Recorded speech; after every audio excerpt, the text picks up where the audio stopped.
The ASB students really are important. We had some students last year and we noticed a significant increase in the amount of work we were able to get done in just that single week. So we were excited to get students back this week. The thing we had them do this year is work on our biographical files, and that is processing information about famous Detroiters and sometimes not so famous Detroiters, getting the information digitized, making it available on our website so that researchers in genealogy, history, all those individuals can come forth and use the information that's available. Well, right now they have a whole bunch of folders in the different bio filing cabinets, and so in the beginning of the week we went through, starting with the letter G, and just pulled out different files on people. We would separate the reference material from the actual archival material.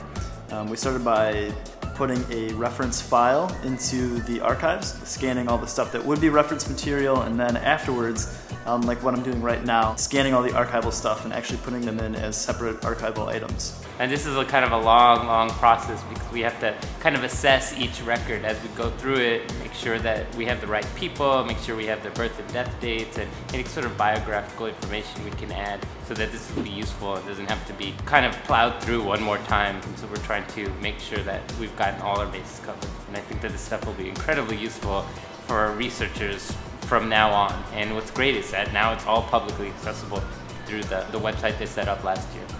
I've been thinking about this a lot when I've been looking at these items and going through them, and especially letters. I really like it when I get to letters.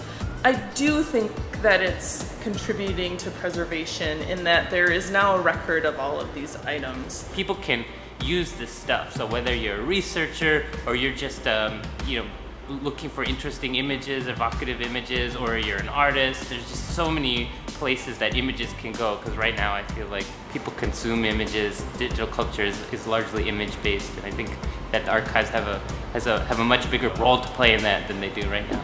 I would think anybody interested in the rich history of the city that doesn't feel like coming out to a museum or doesn't really know where to start, they could just kind of go to the DHS site, Detroit Historical Society online, and just start kind of actually pouring through the documents instead of making all these calls, going to different reference desks. I think it could be used for authors, it could be used for people that are interested in getting more information on old relatives, pretty much anybody that's interested in the city of Detroit.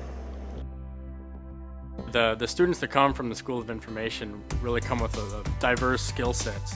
And they don't require nearly as much training as other volunteers and interns that we might get. So just that fact alone really kind of increases the quality as well as the quantity of material that we can get done in a single week.